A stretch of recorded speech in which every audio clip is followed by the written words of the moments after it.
เซนพาขวัญบุญกินเจียงบุญกระเรอและอื่นๆเหมือนดังคำก่อนที่ว่า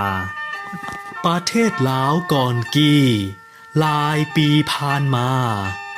มีห้วยน้ำภูผาประเพณีกล่าวไว้อ้ายเอื้อยน้องใหญ่น้อยลายเผาห่วมอุทธรทุงซาดลาวหุงแจ้ง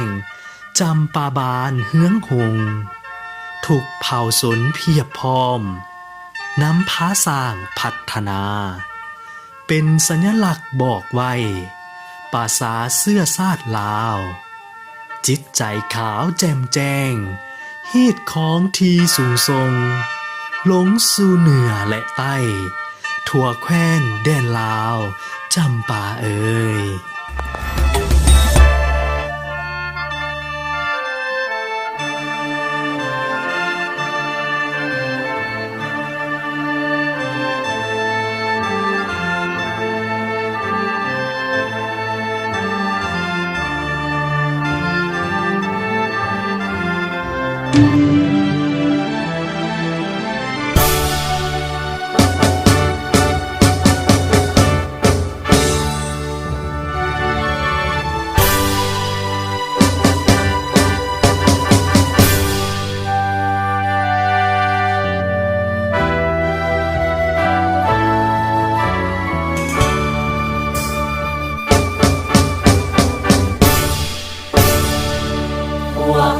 ภูมิใจ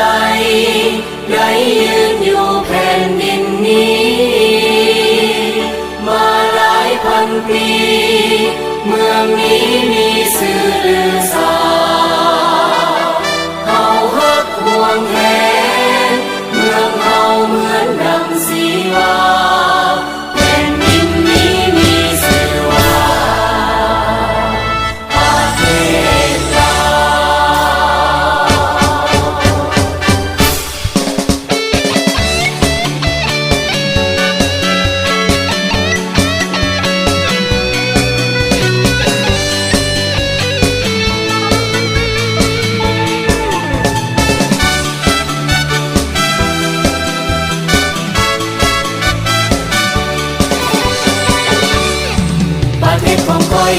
มีและสวยงา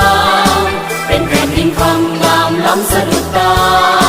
มีธรรมชาติป่าไม้สายคาดามีภูผาทุ่งนาป่าพงไพรมีต้นไม้ลำใหญ่หลายร้อยปีสร้างพันธนีมีหกมีมากมายน้ำต้นตาดอากาศเย็นสบายเอาภูมิใจเข้าไปพัฒนาประเทศของค่อยก็คือประเทศลาวพวกเราคนลาวคนมีน้ำใจวัฒนธรรมเลิศล้ำมาแต่ใดจะอยู่ไสถิ่นใดในสาขายินดีต้อนรับเข้าสู่ด้วยหัวใจท่านมาจากไสถิ่นใดในโลกาท่องเที่ยวลาวสุขสมดวงศิวาสมปรารถนาทุกที่วาราดี